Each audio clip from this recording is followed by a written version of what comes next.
नमस्कार, good morning, सत श्री अकाल। ये वीडियो हिंदी भाषा में है। इसका टाइटल है caution notice for international students in Canada. आप सबको भली बात इस बात का जानकारी हो ही गई है कि दोनों देशों की सरकारों के अंदर तनाव बढ़ता जा रहा है, क्योंकि इलेक्शन ईयर है। कनाडा में भी और भारत में भी 2024 में इलेक्शन होने की संभावना है। मैं आपको 10 पॉइंट ऐसे बताने जा रहा हूँ। अगर आपका कोई लड़का लड़की कनाडा में पढ़ रहा है या आप फ्यूचर में कनाडा जाना चाहते हो तो आप इन बातों के ऊपर गौर कीजिए, नहीं तो नुकसान आपका ही होने वाला है, मेरा नहीं। कनाडा में सबसे पहली बात क्या है कि कनाडा में गुरुद्वारे जो प्राइवेट होते हैं, एसजीपीसी के नहीं हैं। उन लोगों ने अपने प्रॉफिट कमाने के लिए वहाँ बनाए हुए हैं।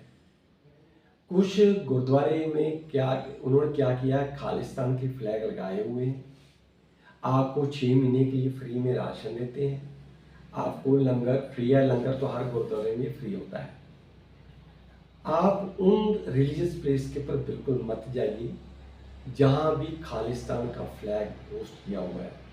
कारण क्या है कि खालिस्तान का फ्लैग जहाँ लगा हुआ है, आप चाहे खालिस्तान में विश्वास नहीं करते हो, आपकी फ़ोटो खींचकर किसी ने भारत सरकार को भेज दी तो आपकी जायदाद घर भारत सरकार कुर्क कर देगी, जो नया इनका नियम है। सो आप उसको अवॉइड करने की कोशिश कीजिए। नंबर 2, यदि आपको फ्री राशन ऐसे किसी रिलीजियस प्लेस से मिल रहा है जहाँ खालिस्तान का फ्लैग लगा हुआ है तो आप वहाँ जाने से कोशिश बिल्कुल मत कीजिए, नहीं तो आपका नुकसान होने वाला है।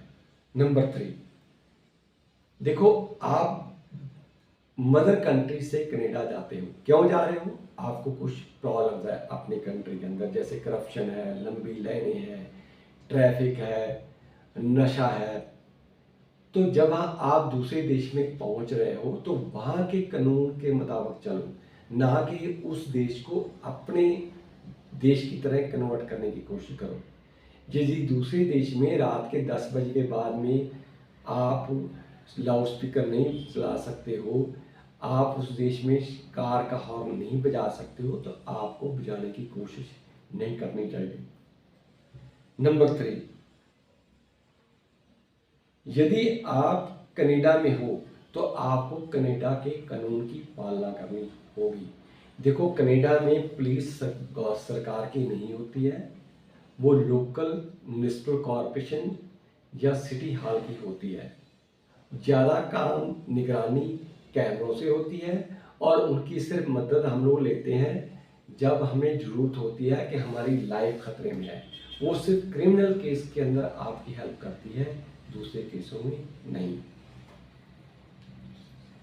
जब आप कनाडा पहुंच जाते हो, देखो, भारत के एजेंट आपको सही बात नहीं बताते हैं, क्योंकि इनका काम क्या है कि आपको यहाँ से कनाडा भेज देना और वहाँ से 1 लाख रुपया कमीशन लेना पर स्टूडेंट। पर क्या होता है कि कनाडा में पहुँच के आपने पक्के होना होता है। इसके बारे में आपको भारत में कोई एजेंट जानकारी नहीं देता है। आप कोशिश करो कि कनाडा में पहुंचने के बाद पहले तो अच्छा इमिग्रेशन कंसल्टेंट ढूंढो। अच्छा कौन है वहाँ पे, आप उसका दफ्तर देखो। यदि को अकेला ही बैठ के दफ्तर चला रहा है तो वो दफ्तर नहीं है, क्योंकि क्या है, एजेंट के पास तो पूरे वर्ल्ड में ऑफिस खुले हुए हैं उन्होंने, वो तो फ़ोन के पर बिजी रहते हैं। आप देखो उनके ऑफिस में स्टाफ है या नहीं है। तो ऑफिस के अंदर उन्होंने एक RCIC रखा होता है, ताकि जब मेन इमिग्रेशन कंसल्टेंट वहाँ पे नहीं बैठा है तो आप हर तरह की जानकारी और हेल्प उससे ले सकते हो। तो आप उससे राब्ता रखो और जानने की कोशिश करो कि आप कनाडा में पक्के होने के लिए क्या क्या ज़रूरतें हैं, क्या क्या बेसिक पॉइंट्स हैं, और अगले साल जो कनाडा लोगों को पक्के करने जा रहा है उसके लिए कौन कौन सा कोर्स करने की ज़रूरत है। देखो, आपके जब आपने एप्लीकेशन स्टडी परमिट की लगाई थी, उसमें साफ लिखा हुआ है कि पढ़ाई करने के बाद आप अपने वापस देश में जाओगे। ये हमें मालूम है कि आप कनाडा से वापस आने वाले नहीं हो, तो आपको वहाँ जाकर एक फुट होल्ड चाहिए जो आपको सही जानकारी और एडवाइस दे सके।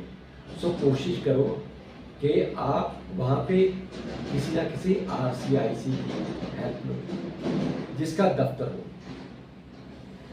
आगे क्या है, देखो कनाडा में जाने के लिए लगभग 150 रास्ते हैं। जो स्टडी परमिट है इसकी रिक्वायरमेंट इंटायरली डिफरेंट होती है, क्योंकि उसके अंदर आप दिखाते हो ये मेरा पासपोर्ट है, ये मेरी क्वालिफिकेशन है, और ये मेरी पुलिस वेरिफिकेशन है, ये मेरा मेडिकल है। जब पहले आपका रिकॉर्ड वहाँ बन चुका है तो आप स्टडी परमिट को रिफ्यूजी क्लेम में नहीं कन्वर्ट कर सकते हो।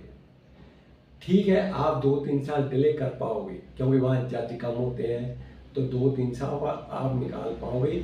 आखिर में आपकी डिपोर्टेशन ही होगी। वहाँ पे मैंने देखा है कि बहुत सारे लोग रिलीजियस प्लेस के ऊपर अपने बैनर लगाए हुए हैं कि आप हमारे पास आओ, हम आपको रिफ्यूजी स्टेटस दिलाते हैं।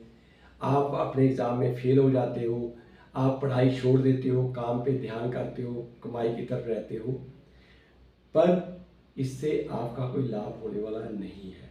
हाँ, जो आदमी डायरेक्ट डॉकी पे ऊपर गया हुआ है या डायरेक्ट कनाडा में एंट्री कर लेता है, उसका रिकॉर्ड किसी देश के पास नहीं है, वो उसमें कामयाब हो सकता है। पर स्टडी परमिट वाले रिफ्यूजी स्टेटस के ऊपर नहीं जा सकते हैं और आपको इसकी कोशिश नहीं करनी चाहिए। नेक्स्ट है, आपने देखा होगा कि ये लड़ाई झगड़ा कहाँ से स्टार्ट हुआ था। कुछ इंटरनेशनल स्टूडेंट्स ने किसी प्राइवेट घर में टोरंटो में हिंदू फैमिली के घर के ऊपर कब्जा कर लिया था, जबकि पुलिस वहां पहुंच भी गई और उनको 15 दिन के अंदर घर खाली करने का टाइम भी दिया था, फिर भी उन्होंने खाली नहीं किया। इसका इन शॉर्ट मतलब क्या है कि जो आते हमारी अपने मदर कंट्री में है, हमने वही कानून कायदा वहाँ पे स्टार्ट कर दिया।